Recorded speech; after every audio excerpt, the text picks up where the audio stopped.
Look, I get it, right? You're new to crypto or you're a seasoned expert or somewhere in between, but you just want to know what the right coins to buy in 2023 are.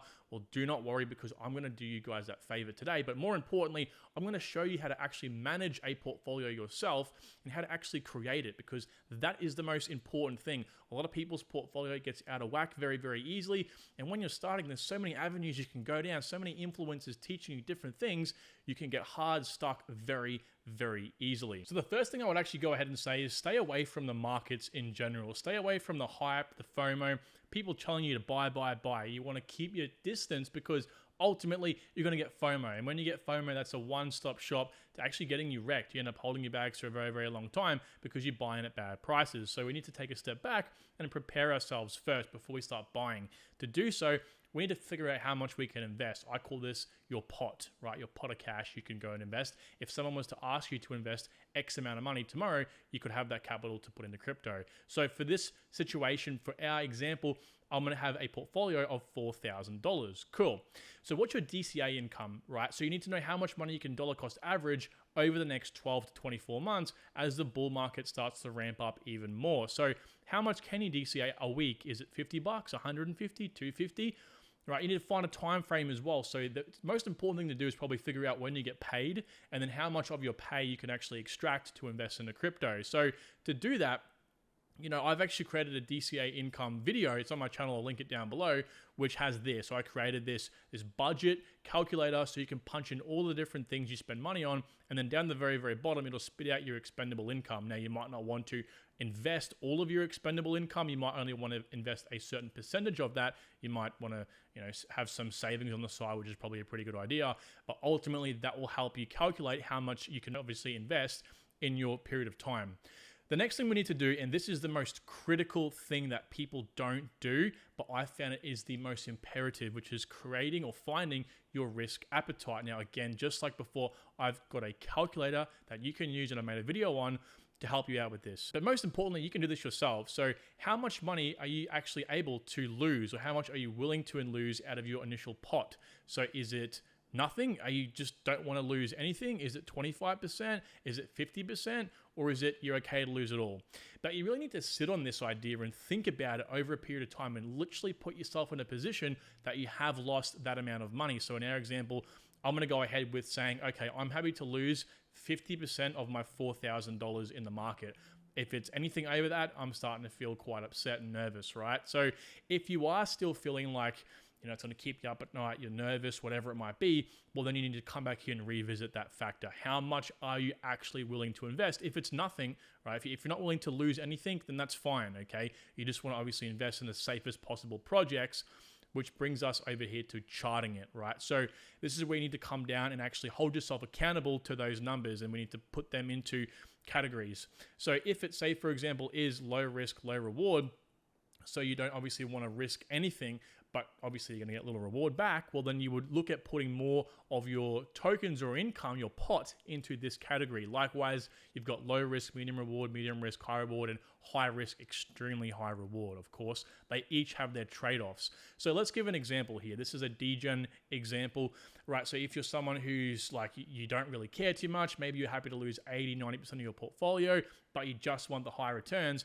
or you might want to look into this, right? Having 80% in the medium risk, high reward, and 15% in the high risk, extremely high reward category. But what I'm going to tell you guys and show you today in my portfolio is this. This is what I would actually go with if I had $4,000, and that's 50%, 45%, and 5%, because I still believe you should have a punt in at least one project that can yield extremely high rewards, okay? Now, before we start looking at actually going ahead and creating our portfolio and buying projects, we're still in the creating phase, right? So stage 2, skeleton. We need to figure out which projects actually fit into these risk appetite levels based on our percentages here, okay? So for example, low risk, low reward, you're looking at projects over $100 billion. Accordingly, low risk, medium reward, right now the top 50 projects, 1 billion to 100 billion, so on and so forth, right? Medium risk, high reward, 100 billion to 1 billion, 100 million rather to 1 billion, and below 100 million is extremely high reward. Now, people might argue, like, why is projects that are around the 100 mil market cap extremely high reward? Well, they are, right? If you're talking about a 50x or 100x on some projects in the next few years, that is extremely high reward, okay? I don't care what anyone says, and you do want to focus on projects that are capable of bringing institutional and national demand that are at this price level. For example, Energy Web token is a perfect instance of that such event, right? So yeah, this will expand and contract when the bull market kicks off. Obviously, there's going to be a lot more than 2 projects in this top tier level, so just keep that in mind as well. So cash, right? So the most important thing when looking at this sort of factor is you definitely want to have some cash on the side ready at all times in case such thing as a black swan event happens. A black swan event is pretty much an unforeseeable sudden event that happens just like COVID, where it tanks the price of the markets and people quickly tend to buy that dip up because prices tend to tank, 20, 30, 40, up to 60% from their current prices. And of course, everyone that's, very wealthy already and already has expendable income, lots of it, will buy those prices up, okay? And you want to be one of those people. So I allocate at least 5% of my total portfolio at all times to be in cash, and that kind of can, bounce around between the 5 to 20%. I probably wouldn't go above 20%. You don't want to be overexposed to cash because if the markets do decide to go up, you definitely want to obviously have your, skin in the game, if you will. So to find this, and how I would probably push you to navigate finding these projects, would be to create a account on CoinMarketCap or CoinGecko and create a watch list, right? So CoinMarketCap, for example, has a main watch list, and you can rename these and create multiple, but the main watch list is important because when you go to the main list, see these little stars on the left-hand corner here? If you star something, like let's just say you star Solana, aka maybe you want to buy that project later on, or you just want to look at researching it. Either way, Solana fits into one of your risk appetites, and you definitely want to look at buying it at some point. Well, when you come back in a watch list up the top corner here, in your main watch list, you'll be able to see Solana, right? So when you come back to want to invest into it, or when you want to come to, in a second, we're going to look at when's the right time to buy, you'll be easily able to identify Solana rather than having to bother swiping through this list, right? And obviously, as the lower you go, the more annoying it'll be because when the market caps move, the token rather moves in rank, okay? So once you've kind of identified that and created our watch list and started adding projects based on our risk appetite levels, we need to actually look at creating our portfolio. So to create a portfolio, the great thing about CoinMarketCap and CoinGecko is you can actually go ahead and create a portfolio naturally as well. Next to watch list up here, you click on that, you can create as many portfolios as you so wish. This was a portfolio I had for my Patreon members who were doing a series on. But essentially what you can do is click into, let's just say it's the long-term DCA portfolio, and you can add transactions, right? You want to buy some quant, well, you go up here, add transaction, you'd type in QNT, for example. You click onto it, and then you can add the quantity. Let's just say you bought 1 token, you'll put in the token price. And it's pretty important you add in like what date you bought it, the fee. And I would actually go as far as to say, if you can, add in notes, like what was it? Like purchase on Binance, whatever it might have been. Or if it's a withdrawal or you took money out, I would also go ahead and do this as well, sell or transfer. But make sure you add a note because this will save you so much time and hassle when it comes to tax season, and actually can even save you money as well. So it's definitely important you take advantage of these free tools on CoinMarketCap and CoinGecko. I prefer CoinMarketCap. I feel like it looks better, but I definitely feel like CoinGecko has more accurate statistics. Either way, it's time to actually invest your pot, right? That $4,000. So this is the DGen portfolio. I'm not going to go into it for this video because there's no point in me doing that. So if you are someone who is a bit of a DGen and likes the idea of the percentages I had in my previous pie chart, these are some of the projects I would look at, right? So let's go down to the actual portfolio that I'm looking at. These are the projects I would actually buy if I had $4,000 to spend on a new portfolio in 2023. So I would again look at 50% in the low risk medium reward, and that's between 2 to 4 projects. So the reason why you don't want to go below 2 and above 4 is because the more projects you invest in, the less returns you will get over time. Let's just say Algorand does really well, 100x's, and you have $100 in Algorand. Well, wouldn't you rather have $1,000 in Algorand or like $500 in Algorand, right? So those rewards are more exponential. However, the minute you go to under, like let's just say you go to 1 project rather than 2, and it's all in on XRP, let's just say something happens and XRP tanks the bed, well, there's 50% of your entire portfolio sunk because of 1 project. You want to diversify so they level out, but you don't want to spread it too thin because that will also kill your returns. So these are the projects I would look at for the low risk, medium reward, right? So XRP, Hedera, Quant, Algorand. You'll notice Algorand's around the 1 bill market cap. XRP is at about 26 billion. So just because they're in the same risk appetite doesn't mean they have to be the same or around the same market cap. So for the medium risk, high reward, again, 3 to 4 projects here, and we've got about $1,800 allocated to that, aka 45% of the $4,000. And the projects I would buy would be the same as that DGen portfolio, and that's Optimism, Mina, Casper, Moonbeam. Now, don't get me wrong, there's definitely other projects I would love to invest in. However, these are the ones that I obviously do believe in for the next bull market, institutional demand, so on and so forth. I believe they have so much going for them. So that's what I allocate. Now, how much? Well, I would just simply divide it by 4, right? The 1,800 or the 2,000 divided by 4, right? And again, I would take one punt on one extremely high risk project. Do I think Energy Web is higher risk? Probably not. So it's a benefit that it is in this category.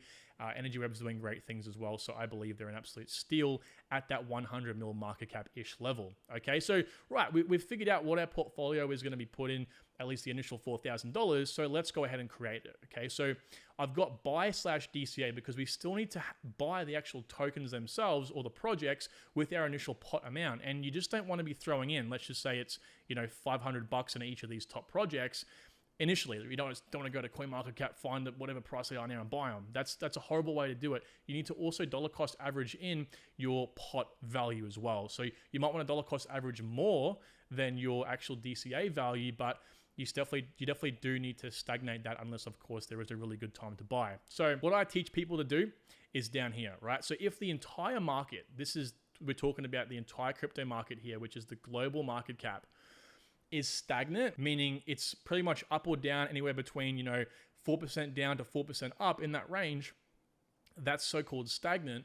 But also if it's down any more than that, it's a good time to buy. On the contrary, if it's around 10% or above, or I'd probably even say 5% or above on the weekly, it might be a good time just to hold off. But this all does depend on the projects you're looking to invest in.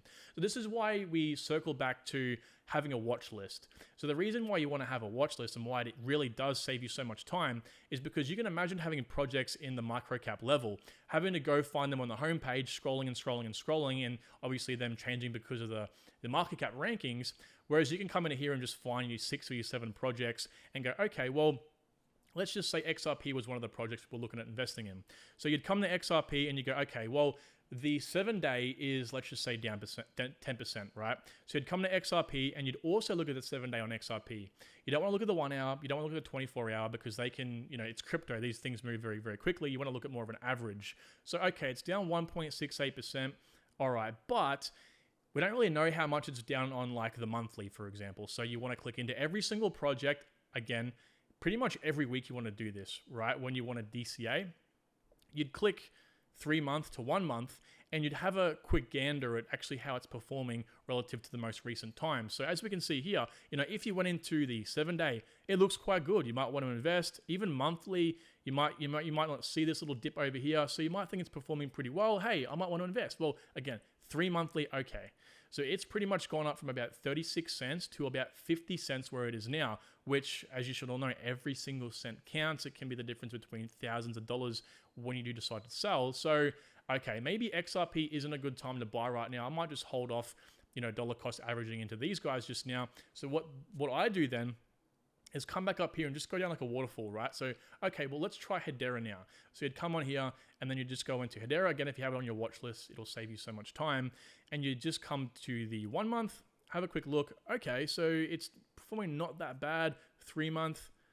Okay, so overall, it's more or less pushing around average, but because we're kind of, sinking down a bit right now, maybe it's a bit of a good time to just hold off for a little bit longer. But then you'd pretty much go through and go, okay, well, what's Quant doing? And then so on and so forth in your different risk portfolios as well. And that way, eventually, you may find a project that is performing worse over a 3-month period that would be a good time to dollar cost average, okay? So you would pick that project.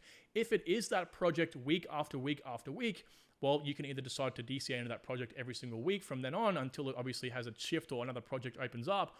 Or what I would also tell you to do is just put it in your cash holdings. Again, stack that cash up. And what I actually do is have a little diary where I write down where I was supposed to dollar cost average into that week or where I wanted to.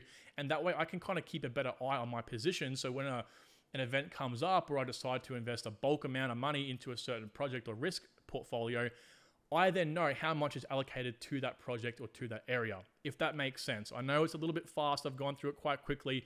Essentially, you just want to be constantly checking the market when it is time to dollar cost average and choosing when the right time or what project is the best to invest in on that week. Again, 7-day averages are better than your 24-hour and 1 hour because it's crypto. These things move quite quickly, okay? You do have to be a little bit objective when you're talking about these things. Now, if all of this has made sense or you're a little bit confused, that's okay. I'm here to help you guys, right? On my Patreon, I do have a tier that allows me to help you through multiple calls and sessions. I can build a portfolio for you. There's only 10 spots available. So I will take you from start to finish and pretty much nurture you through this whole entire thing. Like I've got a portfolio, a builder portfolio that I'll take you through. You guys will have access to that, and that will help you sort of keep a level head by yourself after this month, right? But also, if you just wanted a 1 hour session with me just to confirm your portfolio, again, I do offer one-on-ones in my link tree. I'm not pushing you guys to do those by all means. If you don't have the money to buy that, don't buy it, right? Anyway, hopefully that's made a bit of sense. Hopefully you guys have learned a little bit from this video. So I would implore you to please hit the like button, subscribe. These videos take a while to make. And ultimately, I hope you all have a very, very successful bull market. Talk to you soon.